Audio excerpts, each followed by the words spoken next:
Maso kato Afrika, mtara tubabu dugula. Nkamaleya siya masron, nkasera, nkankosegi. Salut, salut, salut, Pure Cérébral. Ce dimanche, comment vous allez? Je remercie tous les abonnés et j'invite en tout cas tous ceux qui sont abonnés à vraiment s'imprégner de thèmes que je sais pas, des thèmes que j'aborde au fait sur la chaîne. Et je les invite aussi, attendez, je vais diminuer un peu. On n'est pas forcément obligé d'être d'accord sur les mêmes points. Et c'est surtout ça. C'est quelqu'un qui a dit, je ne suis pas d'accord avec toi, mais je me battrai pour que tu te fasses entendre. Et je crois que c'est comme ça qu'on doit fonctionner normalement. Alors je remercie vraiment tous ceux, et même ceux qui font des commentaires. Et vous savez, quand on est sur les réseaux sociaux, c'est clair, il y a des trucs qu'on ne peut plus éviter, c'est clair. D'accord? Quand on s'expose, c'est ça. Et c'est ce que je dis surtout à ceux qui sont aussi sur la page et qui ont envie aussi de faire un truc pareil. Soyez prêts aussi parce que vous allez prendre des coups, c'est clair. Et il y a beaucoup qui n'ont pas encore compris que le fait de ne pas être en accord, c'est-à-dire avec quelqu'un, ne pas partager son opinion, son idée, ne veut pas forcément dire que c'est ton ennemi. Et qu'il ne... C'est-à-dire ça n'apporte rien de se lancer sur des... Je vais dire des débats qui sont limite, je vais dire, qui relèvent d'une bassesse. Et c'est clair que pour nous qui nous exposons, c'est un truc avec lequel il faut vivre, c'est toujours ça, d'accord? Donc je n'en veux à personne, mais je demande juste à tout un chacun, avant de poser un commentaire ou de faire un truc, de bien réfléchir et de voir, si, même si on n'est pas d'accord avec ce que j'ai dit, il y a quand même d'autres manières pour le faire. À tous les autres, je dis merci et à ceux qui commentent aussi. J'aime beaucoup, je vois un peu la portée, ce que c'est en train d'apporter. Et j'ai été vraiment surpris sur Facebook. Vraiment, c'est ça. Il y a beaucoup d'abonnés, donc je crois que je vais poster chaque fois aussi les vidéos sur Facebook, même si je ne préfère pas trop Facebook, mais c'est vrai que sur Facebook, ça va un peu plus vite. Donc quand on va atteindre un nombre, on va commencer à faire peut-être des directs sur Facebook.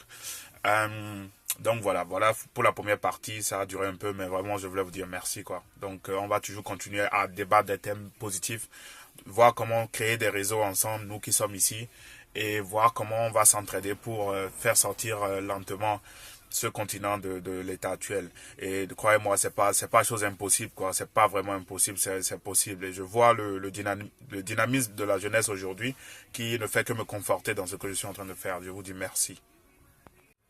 Alors, après cette longue introduction, permettez-moi aujourd'hui d'aborder un thème qui me tient vraiment au cœur. En fait, je veux parler de la diaspora. Dans d'autres pays, on parle de Bengue. On parle de, je sais pas, des gens de la diaspora, ceux qui sont en Europe, aux États-Unis, en Australie, en France, en Belgique, au Canada. Les Benguis, comme on les appelle souvent dans le jargon ouest africain. Alors, je veux dire aussi ici à mes frères, par cette vidéo, je vais essayer, je ne pourrai pas tout dire dans cette vidéo, je vais faire beaucoup de vidéos sur ce thème jusqu'à ce que je finisse le thème. Alors, c'est au fait la réalité qu'on vous a toujours cachée ou qu'on vous cache. Moi, je suis, et je le dénonce ici, je suis vraiment, alors vraiment pas du tout d'avis et d'accord avec mes frères de la diaspora qui continuent à entretenir le mythe, le doute et qui contribuent à, je vais dire, qui contribuent au fait à l'aliénation de nos frères qui sont restés en Afrique chaque fois qu'ils rentrent au pays. Mes frères et mes sœurs, quand vous voyez toujours quelqu'un au pays qui rentre, surtout en vacances en été, en août souvent, parce que ça coïncide pour ceux qui ont des enfants ici, c'est la période où les enfants aussi ont des vacances. Mais en général, beaucoup aiment rentrer dans cette période-là, parce que en général, c'est les vacances. Bien habillés, d'habitude, Lacoste, Tommy Hilfiger, dans Lacoste même, ou soit Burberry, tout ce qui va avec. Des sneakers, Nike, Air Force, Jordan, tout ce qui va avec, Nike Air Max. Avec son jean et tout, casquette et tout, c'est son style. Mais je puis vous assurer que dans près de 80% des cas, il ne s'habille pas comme ça ici. C'est ça. Il ne s'habille pas comme ça ici. Quand vous voyez quelqu'un au pays qui rentre de l'Europe, qui est en veste, moi d'abord ça me fait rire parce que je me dis, tu viens dans un continent où il fait chaud et tu te mets en veste pour impressionner des gens.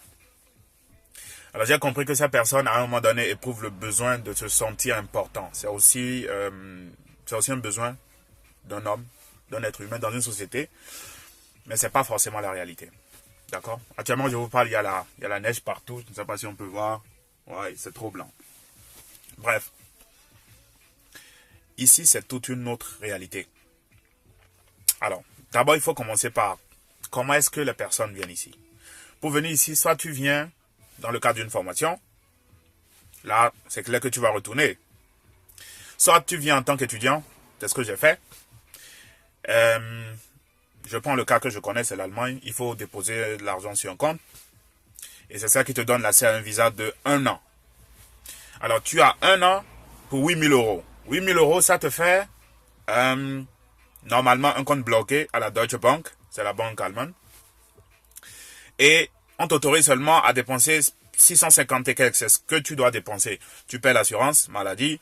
Tu paies le loyer en tant qu'étudiant. Tu paies, en ce temps, moi, quand j'étais arrivé ici, on payait encore les frais pour l'université dans mon état. Parce qu'il y a des états, c'est des états fédéraux. Donc, dans l'état de Bayern où je suis, jusqu'en 2012, on payait encore les frais d'université par semaine. C'était à près de 600 et quelques euros. Tu dois t'habiller, tu dois faire les achats et tout et tout. Et tu dois t'assurer qu'avant la fin de cette année, de ces 1 an qu'on t'a donné comme visa, que tu as encore 8 000 euros ou peut-être plus ou moins pour pouvoir prolonger encore ton visa. Ça, c'est le côté étudiant. Il y a, c'est déjà pour dire comment c'est difficile.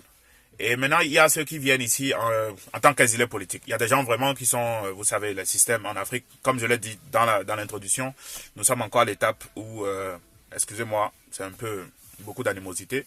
Je ne suis pas d'accord avec toi, je prends une machette et je te découpe. Voilà. J'espère que nous tous qui sommes sur cette chaîne, j'espère que nous avons compris que c'est pas le modus operandi. Quand tu n'es pas d'accord avec quelqu'un, ça ne veut pas dire qu'il faut macheter, qu'il faut tuer. Je crois que si vraiment on avait tous compris cela, on aurait pu éviter beaucoup de choses. Thomas Sankara, par exemple. Alors, donc ceux qui viennent en tant qu'exilés politiques, tu viens, il y a un peu de tout. Il y a des gens qui sont vraiment recherchés, mais il y a d'autres qui viennent comme ça. Il y a les circuits. Hein, si tu peux trouver des photos de toi avec un homme politique quelque part, ou tu as des preuves, tu vois. Ou peut-être tu as déjà fait des parutions, tu as ces vidéos, tu peux montrer. Et ils vont étudier ton cas. Si c'est plausible, on va dire, ok, donc c'est possible. C'est clair que tu dois être recherché chez toi, tu es en danger. Et c'est le droit international qui impose à ces pays-là, alors de te prendre en charge. Te prendre en charge, c'est d'abord te mettre dans un camp d'asile. Alors tu es dans un camp d'asile où on te nourrit. Comme on te dit, quoi, on fait ta toiture, tôlerie, peinture, tout ce qui va avec. Donc on te nourrit. Il y a des repas que vous prenez, hein, on vous donne des bons pour aller payer des trucs. Et je crois, selon l'État, on vous donne peut-être par mois un petit quelque chose pour vous débrouiller avec. Alors, comme les Africains, nous sommes tellement déterminés et nous sommes des gens très vaillants et très courageux, malgré tout ce qu'on a subi jusque-là, on ne recule devant rien. Et je passe ici pour saluer la force et l'engagement de tous les Africains qui vraiment font preuve de beaucoup de courage, malgré tout ce qu'on a subi et qu'on continue de subir. Alors, ceux qui sont un peu malins, qu'est-ce qu'ils font? Ils prennent, pendant ce temps, ils peuvent essayer de faire des jobs un peu dans le noir, comme on le dit, parce qu'ils n'ont pas encore le papier. Ils sont en procédure. C'est-à-dire, il faut analyser le cas. Et si possible, maintenant, on peut leur donner d'abord un truc permanent, ou on leur donne après un truc provisoire. Et pendant tout ce temps, normalement, il n'a pas le droit de travailler. C'est même pire jusqu'à des niveaux où il ne doit même pas quitter... on lui donne une circonférence, un Kreis, comme on le dit souvent, je ne sais pas trop. Excusez-moi, des fois mon français est bizarre parce que je suis perdu dans toutes les langues. Anglais, français, allemand, espagnol. Bon, bien que je ne parle pas trop bien espagnol, mais il y a aussi mes patois, donc on est mélangé. C'est tout ça, en fait. Quand on quitte chez soi, on est déraciné, donc on commence à faire des trucs. Et en plus, le français, c'est pas mal. Hein, donc, bref. Donc, je vais continuer. Il y a même un périmètre, voilà, qui ne doit pas dépasser, d'accord? Donc, quand tu vois déjà ça, tu te dis, hein? Mais celui-là, déjà, il essaie quand même de travailler dans le noir un peu. Et ce qui est bon, c'est que s'il arrive vraiment à trouver un petit boulot dans le noir où on le paie 400-500 euros par mois, où il va nettoyer quelque part, l'argent là, il n'y a pas de taxe dessus. Parce qu'en Allemagne, tu dois payer la taxe Einkommensteuer, ce qui fait que c'est taxe sur le revenu. Alors, cette taxe-là, il ne les paye pas, donc ce qui fait qu'il peut économiser. Il y a même déjà qui économisent, qui commencent déjà à faire des business, payer des petites voitures, envoyer, il va mettre le nom de quelqu'un dessus parce que tant qu'il n'a pas encore ce papier, normalement il n'a pas le droit d'avoir un compte bancaire, une carte de crédit, il n'a pas le droit voilà, hein, il n'est pas encore légal. Jusqu'à ce que Dieu fasse un jour qu'on l'appelle, qu'on lui dise, ah ouais, c'est bon, on a analysé ton cas, c'est vrai, tu es en danger, on te donne un permis de résidence permanent ou après on te donne par année, ça dépend de la gravité de ton cas. Il y a d'autres à qui on donne directement la nationalité allemande, par exemple. Je crois que le système est un peu similaire dans tous les pays européens et dans les autres aussi, hein. Mais je me base sur le cas que je connais. Donc, voilà un peu le modus operandi, comment les trucs fonctionnent ici. Donc, voilà les catégories de personnes qu'on a ici. On a des gens aussi qui sont nés ici, hein. Bon, ça c'est autre chose. Donc, je fais déjà cette vidéo pour vous dire à peu près quel type de personnes il y a ici en Europe.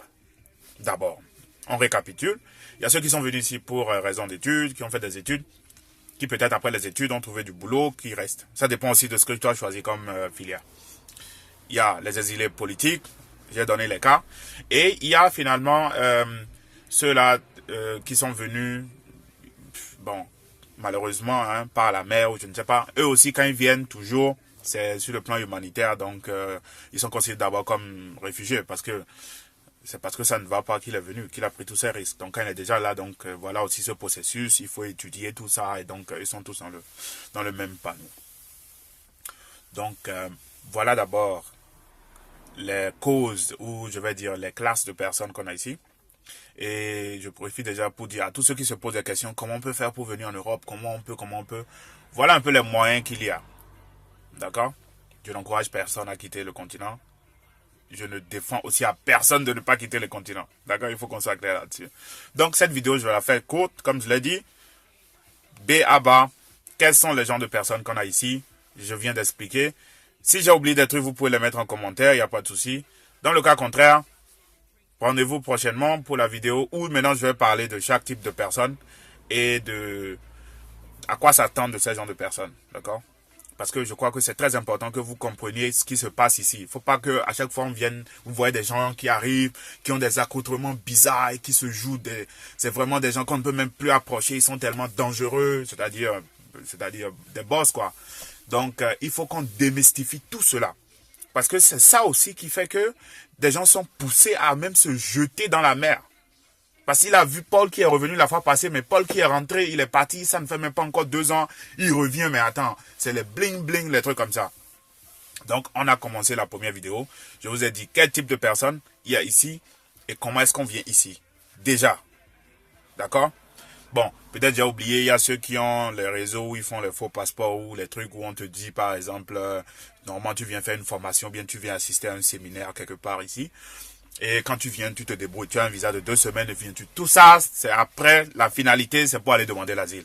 Donc, j'ai déjà mis un point sur ces cas-là. D'accord? Je les ai déjà tous classés. Donc, voilà ce qu'on a comme personne ici. Comment les personnes viennent. Prochaine vidéo, on va dire maintenant, on va s'intéresser à chaque cas de personne. Quelle est la vie que cette personne peut mener? Qu'est-ce que cette personne peut vous faire croire? Qu'est-ce qui est normal? Qu'est-ce qui n'est pas normal? Et voilà, donc merci d'avoir suivi et puis on est ensemble, quoi. Bon dimanche, d'accord. Je reviens du sport, je vais chercher un truc à manger, on est ensemble. Ciao, ciao.